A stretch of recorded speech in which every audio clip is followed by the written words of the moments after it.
Hello दोस्तों, कैसे हैं आप सब? ठीक हैं? तो दोस्तों, हम लोग प्रतिशत पढ़ रहे हैं, ठीक है। उसमें पार्ट 1 हमने अपना वीडियो अपलोड किया था दोस्तों, आप लोगों ने देखा उसे और अच्छी बात है, अच्छा उसमें कंटेंट बताया गया है, ठीक है दोस्तों।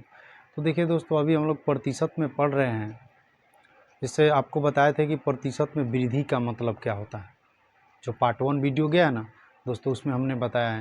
लेकिन दोस्तों, इसमें हम बताएंगे कि प्रतिशत में कमी का मतलब क्या होता है, आखिर प्रतिशत कमी क्या है, ठीक है। तो देखिए दोस्तों, समझेंगे। मान लीजिए प्रतिशत में कमी का दोस्तों मतलब, मान के चलिए दोस्तों, अगर कोई वस्तु पहले 100 थी, अगर हम उस पर 20% का कमी कर देते हैं, अब कितना रह जाएगी? 80 ना रह जाएगी दोस्तों। मान के चलिए दोस्तों, पहले कोई वस्तु 100 थी, 100% थी, और उस पर 20% का हमने कमी कर दिया, तो अब कितना रह जाएगी? 80, ठीक है। इस प्रकार मान के चलिए कि पहले 100 वस्तु थी, अगर हम इस पे 10% की कमी कर देते हैं, कितना रह जाएगी? 90, ठीक है। मान लीजिए कोई वस्तु पहले 100% था, अगर हम इस पे 25% का कमी कर देते हैं, तो कितना रह जाएगा? 75%। तो दोस्तों, कहीं ना कहीं कहने का मतलब ये होता है कि प्रतिशत जो है 100 पे हमेशा चलता है, ठीक है। अगर कमी कहेगा तो भी हमको 100 में से घटाना है, अधिक कहेगा तो हमको 100 में जोड़ना है, बस यही समझना है। अब देखिए, इसको फ्रैक्शन से कैसे समझेंगे। देखिए, ये तो आपका बेसिक हो गया। फ्रैक्शन से इसको समझिएगा कि मान के चले कि कोई वस्तु के मूल्य में 20% का कमी कर दिया गया। कितना प्रतिशत का? 20% का। तो 20% का फ्रैक्शन वैल्यू आपका क्या सिखाए हैं? आपको लिखवाया ना दोस्तों, क्या लिखवाए हैं? 1/5, ठीक है। तो मान के चलिए कि पहले, देखिए हमेशा बेस वैल्यू होता है, पहले वस्तु का मूल्य 5 था, लेकिन इस पे अगर हम 1 का कमी कर देते हैं, तो अब 5 से कितना हो जाएगा दोस्तों? 4 हो जाएगा, ठीक है। अगर मान के चलिए पहले 5 था, तो अब 5 से 4 हो गया। इस प्रकार से मान के चलिए कि किसी वस्तु के मूल्य में 25% की कमी कर दिया जाए, तो 25% का फ्रैक्शन वैल्यू कितना होता है? 1/4। यानी पहले वस्तु का मूल्य 4 था, अब 4 से 1 पर कमी हो गया, कितना हो गया? 3, 4 से 3। तो ये वस्तु का प्रारंभिक मूल्य है और ये वस्तु का नई मूल्य है, ठीक है। अब चलिए, ये फ्रैक्शन पे हुआ, ठीक है दोस्तों। इसी पे आधारित तो हम प्रश्न आपको करवा रहे हैं, और देखिए समझिए, ठीक है। देखिए, जैसे बोल रहा है ना कि एक व्यक्ति की मासिक आय 6,000 रुपया थी, ठीक है। एक व्यक्ति की मासिक आय 6,000 रुपया थी, उसकी मासिक आय 20% घट जाए, उसकी मासिक आय क्या हो जाए? 20% घट जाए दोस्तों। घट जाए मतलब कमी हो जाए, ठीक है। तो व्यक्ति की नई आय क्या है? मान लेते हैं कि पहले व्यक्ति जो था, पहले पहले पहले व्यक्ति की आय, इसके बाद हम मान लेते हैं नई आय। पहले व्यक्ति की आय मान लेते हैं 100% था, और 100% ले व्यक्ति की आय 20% घट गया, तो कितना बचा? 80%। सवाल में बोल रहा है ना कि जो एक व्यक्ति की मासिक आय 6,000 रुपया थी, यानी कहने का मतलब है दोस्तों कि पहले हमारा आय कितना था? 100, यानी 100% का वैल्यू ही सवाल में दिया है 6,000 रुपया। तो अगर हम 1% का वैल्यू निकालेंगे दोस्तों, यहाँ से 1% का निकालेंगे तो क्या हो जाएगा? 1% का निकालेंगे तो 6,000 बटा में 100 होगा, ठीक है दोस्तों। लेकिन हमको नई आय चाहिए, तो नई आय मेरा कितना है? 80%। तो हमको 80% का वैल्यू निकालना है दोस्तों। तो यहाँ क्या करेंगे? देखो, 6,000 बटा में 100 और गुना में 80, 1 0 से 1 0 काटेंगे, 1 से 1 गुना करेंगे, 8 6 48, 48 पे 2 0, इतना रुपया हो जाएगा, ठीक है दोस्तों। लेकिन दोस्तों, आपके पास में इतना टाइम कहाँ है कि आप एग्ज़ाम में सॉल्व कीजिएगा दोस्तों। ऐसे नहीं करना है आपको, ठीक है।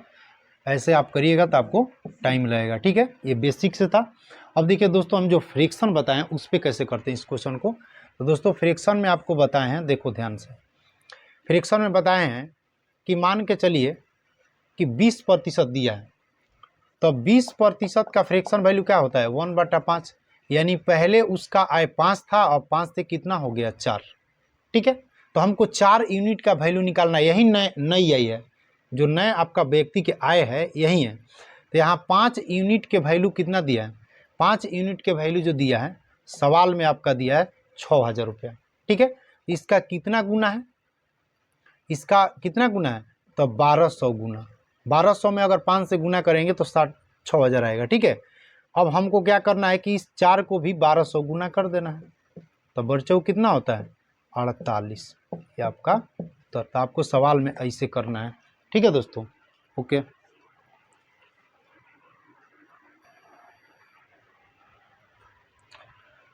देखिए दोस्तों, इसी पर आधारित एक और क्वेश्चन करते हैं दोस्तों। बोल रहा है कि किसी गाड़ी की चाल 75 किलोमीटर प्रति घंटा थी। ठीक है, ब्रेक द्वारा उसकी चाल में 10% की कमी की गई, कमी कर दी जाती है।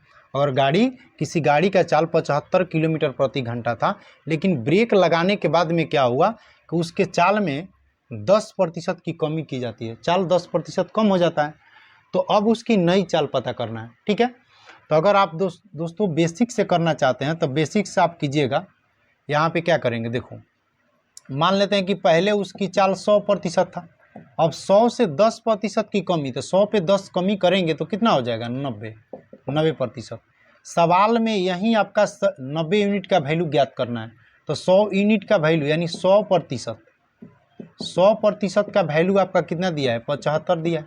ठीक है, 1% का वैल्यू कितना होगा 75/100। ठीक है, हमको निकालना है 90% का वैल्यू, तो हम क्या करेंगे 75/100 गुना में 90, 1 0 से 1 0 काटेंगे और यहाँ गुना कर लेंगे। देखो 9 5 45 की 5, 9 7 63, 4 कितना होता है 67, और एक यहाँ पे बाटा में 10 बचेगा, तो एक अंक के बाद 10 लो, यानी 67। देखो इधर देख लो 67.5 किलोमीटर इसकी अब चाल हो जाएगी। ठीक है, नई चाल, यही आपको ज्ञात करना था नई चाल, लेकिन ऐसे नहीं करना है दोस्तों, ऐसे टाइम वेस्ट होगा एग्जाम में। हमको करना कैसे है, देखो मान लीजिए हमको दिया है पहले 10% का, देखो 10% का फ्रैक्शन वैल्यू क्या होता है 1/10, तो ये बेस वैल्यू होता है।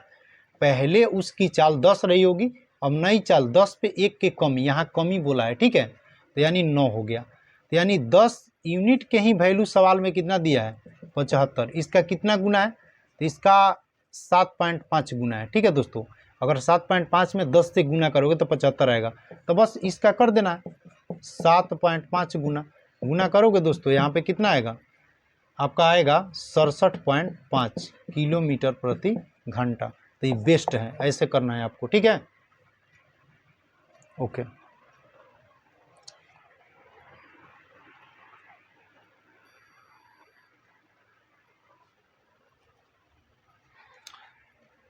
देखिए दोस्तों, अब हम लोग नेक्स्ट टाइप पढ़ेंगे। ठीक है, ये जितने भी टाइप पढ़ा रहे हैं दोस्तों, आपको मैथ में जड़ पूरा बता रहे हैं। ठीक है, कैसे करना है, हर टाइप के क्वेश्चन होते हैं। ठीक है, हर टाइप में हमारा पकड़ होना चाहिए। ठीक है, जैसे देखिए अभी हम लोगों ने क्या किया, तो प्रतिशत में कमी सीखा, प्रतिशत में वृद्धि सीखा, लेकिन अब हम लोग सीखेंगे प्रतिशत वृद्धि।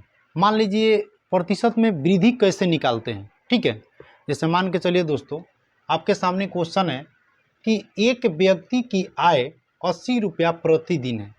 ठीक है, परंतु कुछ दिन बाद उसकी आय 96 रुपया प्रतिदिन हो गई, तो व्यक्ति की आय में कितने प्रतिशत की वृद्धि हुई। ठीक है दोस्तों, ऐसा क्वेश्चन दोस्तों आता है, तो इसको समझना है, ये सब बेसिक क्वेश्चन है दोस्तों।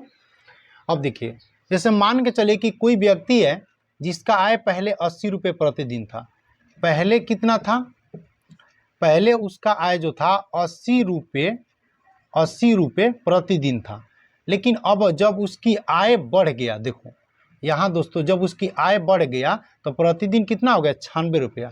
तो ये लिख सकते हैं पहले की आय, व्यक्ति की पहले की आय और बढ़ी आय। ठीक है, एग्जाम में ये सब नहीं लिखना, डायरेक्ट वैल्यू लिख के आंसर निकालना है। ठीक है, तो यहाँ पे अब बढ़ के कितना हो गया, तो यहाँ पे इसका बढ़ के दोस्तों ₹96 हो गया। कितना हो गया? ₹96। ठीक है दोस्तों, ये आपका बेस वैल्यू होता है, ध्यान रखिएगा इसको हमेशा। यानी 80 से आय बढ़ करके 96 हो गया। कितना बढ़ा? तो 80 से 96 कितना बढ़ा? 16। किस पे बढ़ा?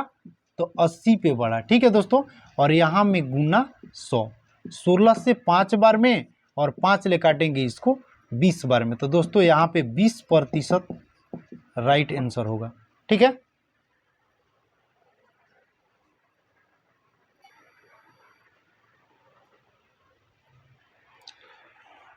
देखिए दोस्तों एक और क्वेश्चन करते हैं इस पे।